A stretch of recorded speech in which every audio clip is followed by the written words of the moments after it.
we are officially on the air, and we can stream for 8 hours straight, but I do not recommend. I don't think we'll be here 8 hours. That sounds horrendous. I am going to go and tweet this out. For sure. People need to know. I'm doing the same thing. Yeah, live. So glad it remembers all of my hashtags. Makes life that much easier. Seriously. Okay. All right. Now I gotta secure my phone where I can still read all the comments. So we are going to be talking about 96 Words for Love by Rachel Roy and Ava Dash. This is the story of Rhea, who decides that between her high school and college summer, that summer there, she decides to go off to India and stay at a ashram and pretty much kind of just discover who her grandmother was and just find herself because she's unsure what she wants to do in school. This is a retelling of Mashyada, and I'm going to totally butcher this because unfortunately I'm not very... Shankatala and Dushyanta is what I want to say. I'm like, I don't even know how to get that. If I read it, I do a little better. And I'm sure the pronunciation's bad, but I still thought to try. Right. So it is a retelling of that.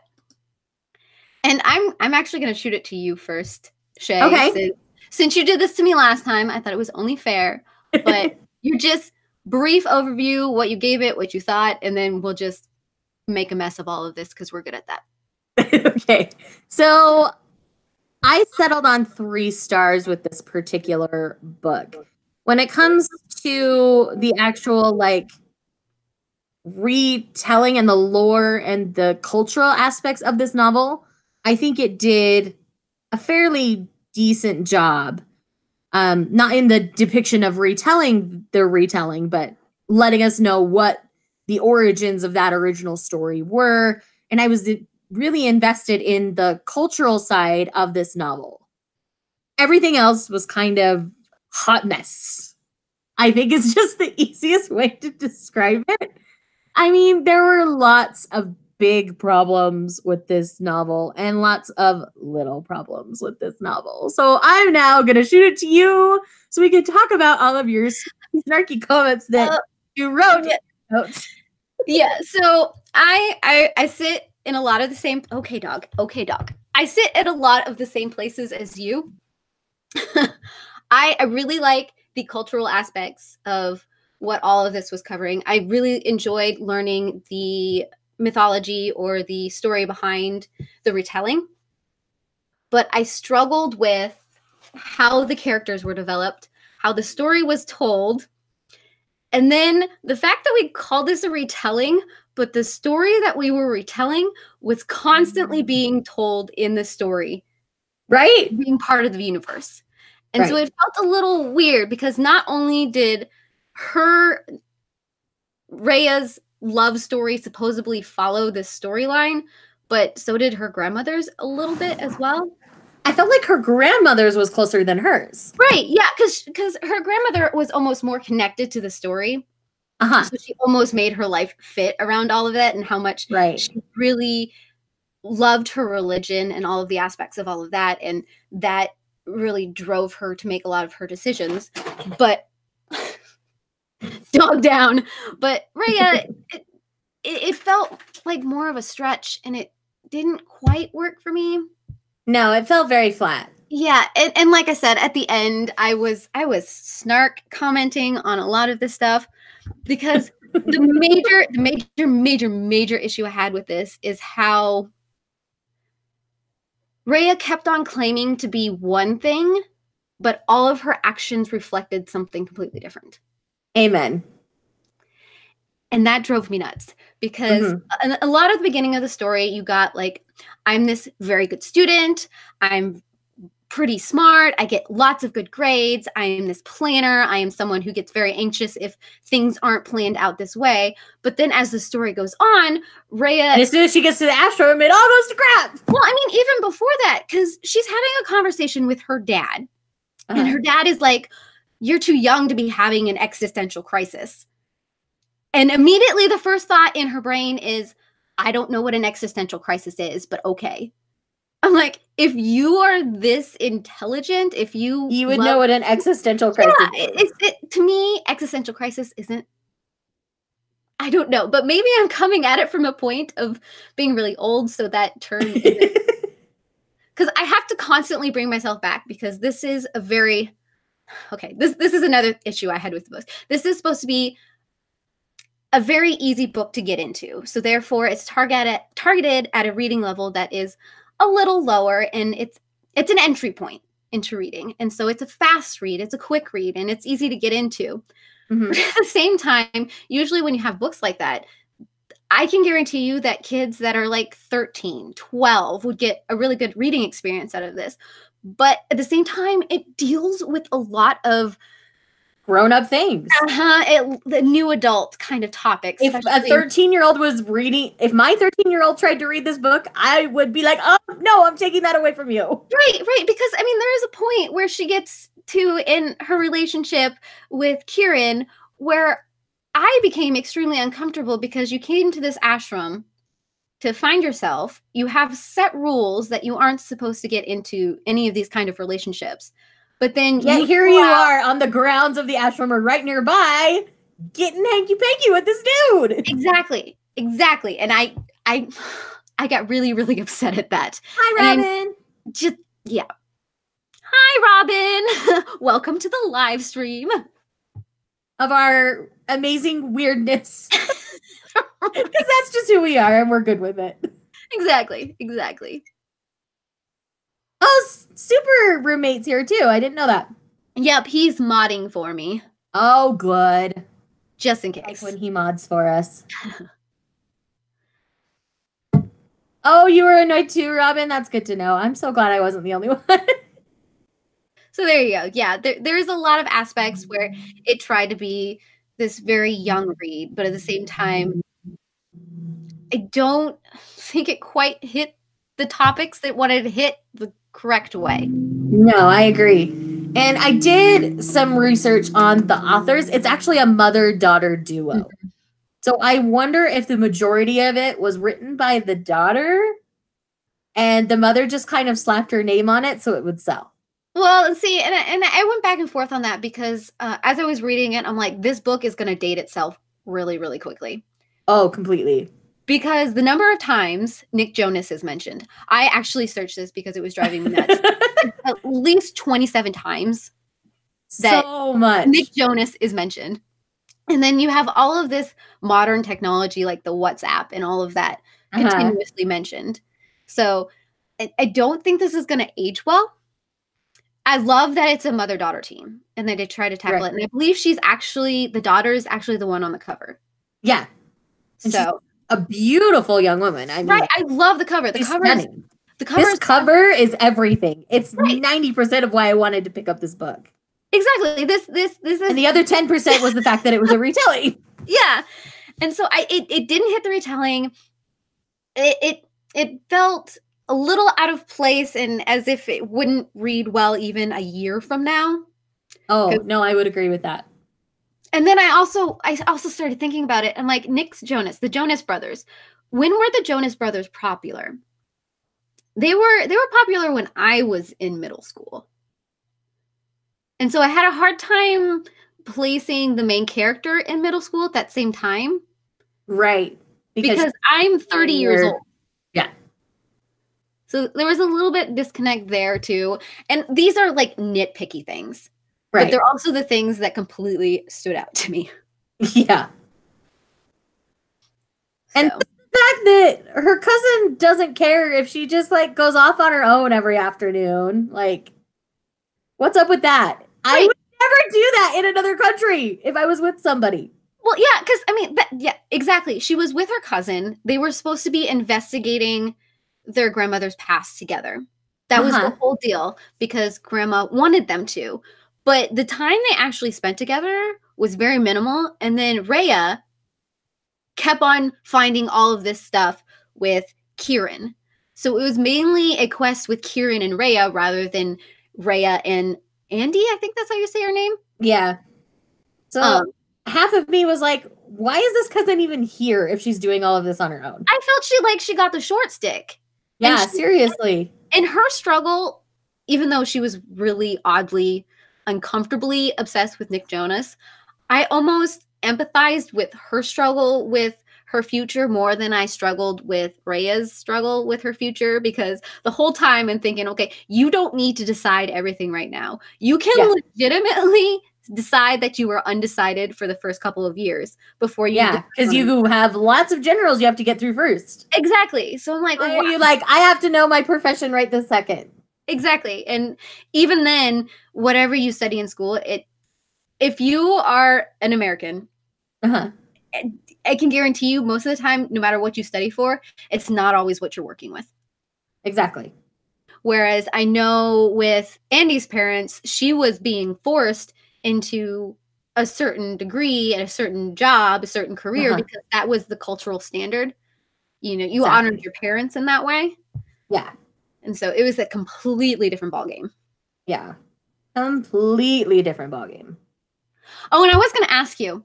Yeah. So the whole time we were reading Grandma's journal and we're slowly learning about her past and all of that. How did you feel about the fact that she kept on saying that, no, this can't be Granddad. This can't be Grandpa. This can't be him. I was with the cousin. I'm like, there's no one else it could have been. Well, I struggled with the fact, I'm like, why don't you want him to be that? Do you want your grandma to have legitimately loved someone else that much? And have it not be your grandfather? Because you know at some point she's going to have kids. She's going to decide not to stay and become a guru. Right. Because why do you not? I mean, even you know that being a guru was not the path she chose. Right. I mean, even if she's like, I don't want Grandpa to be the reason that Grandma gave up all this stuff. I don't want him to be the reason. He wasn't the reason. She chose it on her own. Right. And there was this weird place where I'm like, do you understand what love is? Exactly. But she's 18. She doesn't. But she thinks she does. She's sleeping with Kieran. Yeah. The only like positive interactions I felt like I had with our main character was when she was at the school with the other guy. Like, I thought those interactions were really sweet, and I thought he was a fantastic friend to make on this trip. Yep. No, like, the romance was unnecessary because she didn't even find what she wanted to do with Kieran. She found it with this other guy that she was spending time with at the school and with the kids at the school. This other whole side plot didn't even need to happen for her to figure out who she was. Nope. But unfortunately, if you took all of that out, you could no longer claim that this was a retelling. It's true. Even though in my brain, it wasn't a retelling. No, I would love a true retelling of this lore because the lore was fantastic. Oh, that story could be told. If Catherine Arden got her hands on that story, oh, all bets are off. Yep, it would be magical. I would read that forever.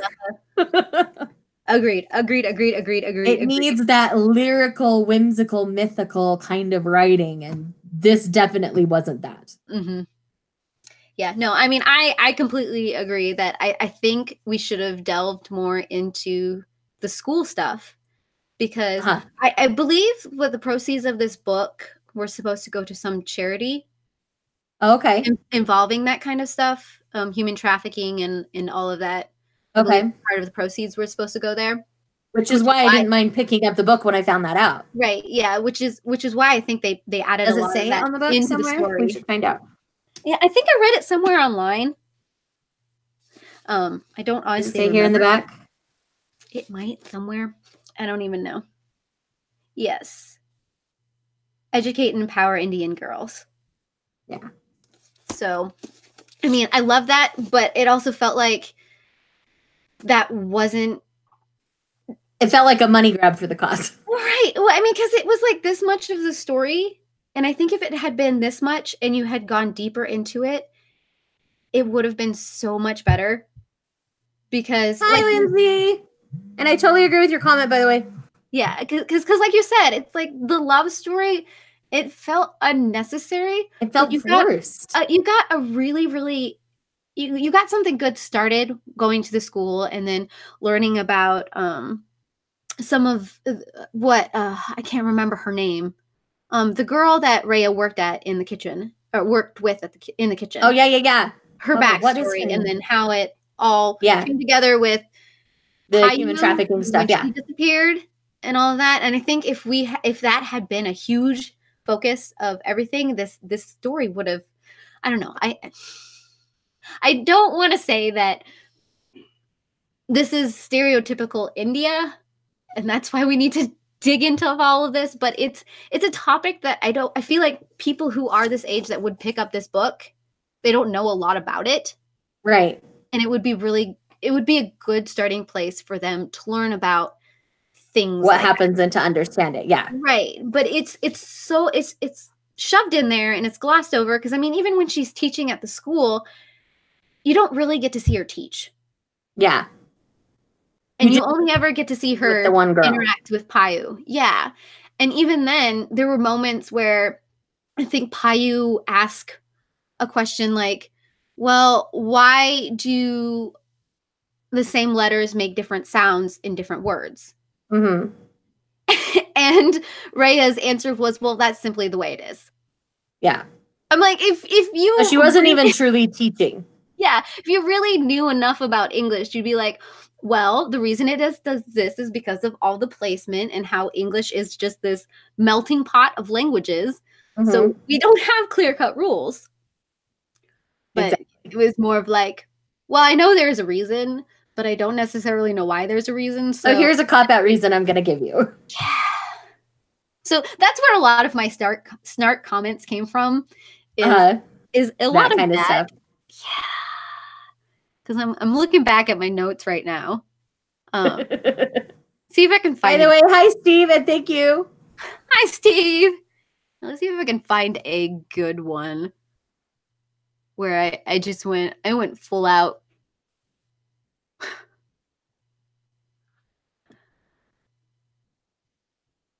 I'm not gonna be able to find anything now because I ended up with like 200 or something. 100 and some highlights with like 90 some notes. Yeah.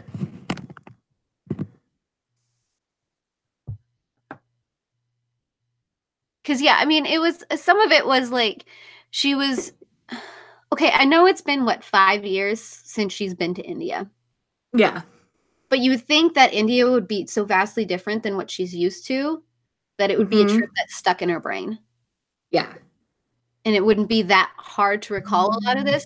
But a lot of the time she's like, well, I mean, I didn't really know this about this country and all that kind of stuff. And I'm like, you're this planner. Wouldn't you have researched all of these things? Because right, exactly.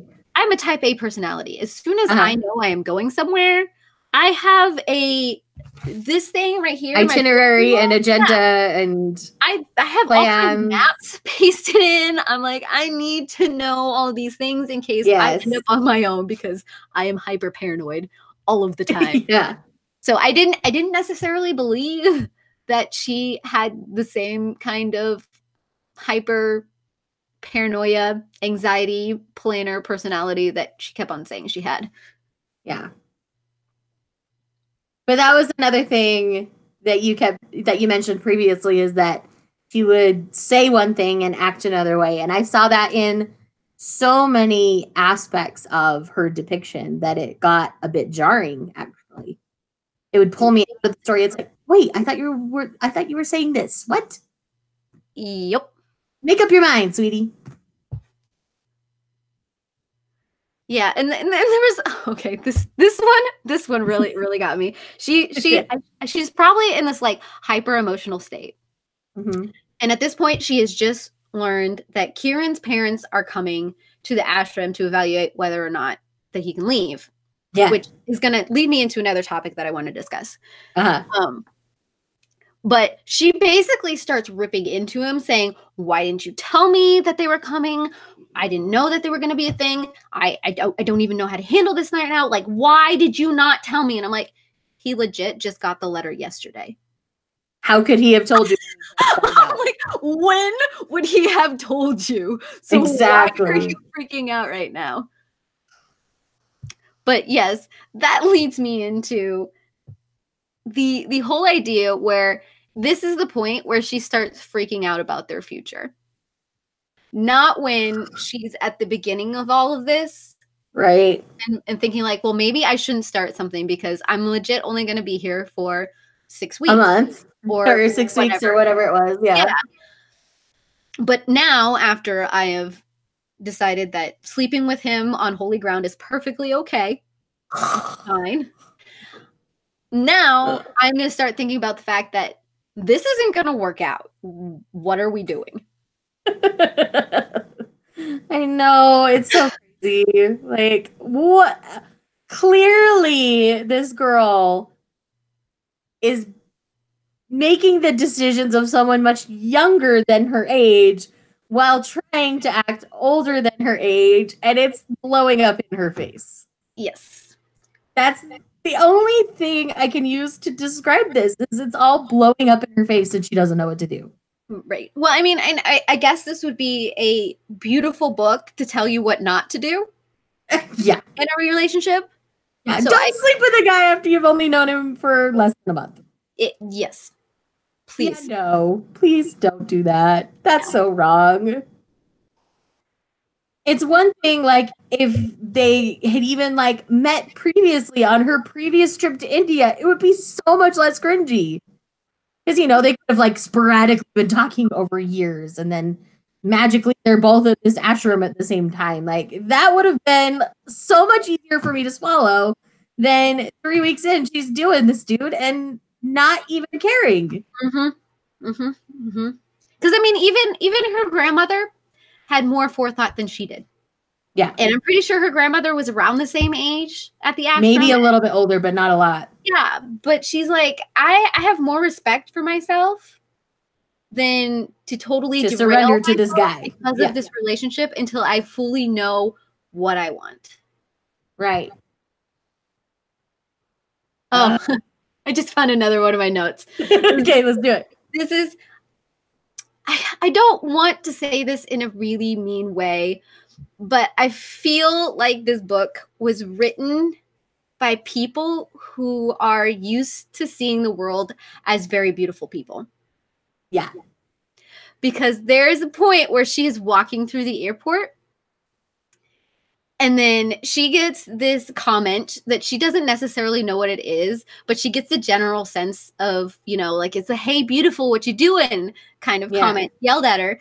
And then the comment in her brain immediately after that is, I got that a lot, unfortunately, but I guess most girls did. Oh. What? That's literally my comment. I'm like, what? What? What planet do you live on? I'm like, because it's not the planet Earth. It's the planet whatever your brain is. Because I can guarantee you, not everybody is greeted that way. No. Maybe in Italy, where I hear all the men just love all the women, but the rest of the world not so much. Yeah, I mean, there is. I promise you, there are a certain group of men who like foreign women, no matter who they are, what they are, and what they look like. Exactly. Because I promise I have had to make my exit from a few of those kind of guys because unfortunately I made the mistake of walking by myself in Germany. Highly do not recommend doing that. Oh, when you were there last and I had to before. you know, you have to make those excuses like, oh yeah, my group's just right over there. I'm sorry, I can't go to dinner with you right now. I'm going that way. Yeah. So yeah, I mean, I can get how it can happen, but the comment of well, it's a normal occurrence. Everybody gets those. It's fine. No, that's not okay. That's not fine. Oh, well, I can definitely tell everybody in the comments that we are both sad that this ended up being kind of a train wreck of a book. Because we were really kind of excited about it. Yeah. So, yeah. Anyway. Sorry keeps. Yeah, there's like I said, there are things that I really like this book, like the look into Indian culture that they decided to do, and some of the sexual and relationship, or not relationship, sexual orientation and racial things they decided to look at, because we've got I thought those were all very well done. Yeah, we got a gay Pilot was the best character in this entire novel. Right.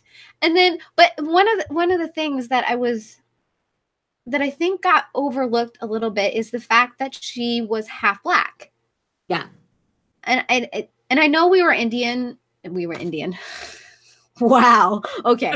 We were in India. Yeah. And I know, so that took a lot of precedence, that cultural background of hers. And then every once in a while we would mention dad, but I don't know why I didn't place this together, but it wasn't until halfway through the book where I'm like, oh yeah, she's half black. Why is nobody like saying anything about it? Right. I mean, was there a point that we even commented on dad's race? Or was he just dad? Yeah. So there was a lot of things that could have been done with that too. Yeah, exactly. As I've kind of said from the beginning, there's so much they could have done with this story that they didn't. And it's kind of a missed and lost opportunity. Very much agree. So, like I said, I mean, maybe. Whoa. We got echoey there for a little while. So I'm maybe if she continues writing, if they continue writing, it could be fairly interesting, because I feel like they'd have very interesting perspective on certain parts of things. Yeah. I don't feel this was necessarily targeted for me, which that's fair, but there could have been a lot more. But I know there are a lot of the younger audience who really, really connected with this book. Yeah. So I'm torn. Oh, thanks for pointing that out, Lindsay. She said, I think Pilot mentioned it was great to see someone like him there, but I think that was all she remembered on the comment on, her race and stuff. Oh, okay. Yep. So, yeah. Anyways, so I'm kind of done talking about this book. How about you? Yeah, I mean, I pretty much don't have more to say. That's kind of where I'm at as well. So a lot of my snark comments are probably. I mean, I could go back and do a whole tirade on the fact that he's a bad boy being punished at the ashram, but we're not. Let's just not go there. Like I said, if we really wanted to, that's just a trope that wasn't needed in this particular novel. Yeah. I mean, if we really wanted, at least Grandma found a good guy. That's all I can say to that. Right. A responsible man who's a lawyer, like a good man. Like, at least Grandma got it right. So, yeah, that was. But yes, so our March read. I'm so excited. Oh yes, we did a poll over on my Twitter and on Shae's Instagram, and it is decided we are doing So Dark and Lonely. Shae's a little excited. I'm excited. I still need. I'm a little bit excited. I'm just gonna sit here and pet a book because I want to pet a book. Yes. And I'm a huge fan of Beauty and the Beast retellings. So am I. One of my favorite. All of my favorite retellings for the most part have been Beauty and the Beast retellings. Well, it's like exception of Naomi Novik and Russian folklore. I'm really digging that kind of stuff. She's in a whole class of her own.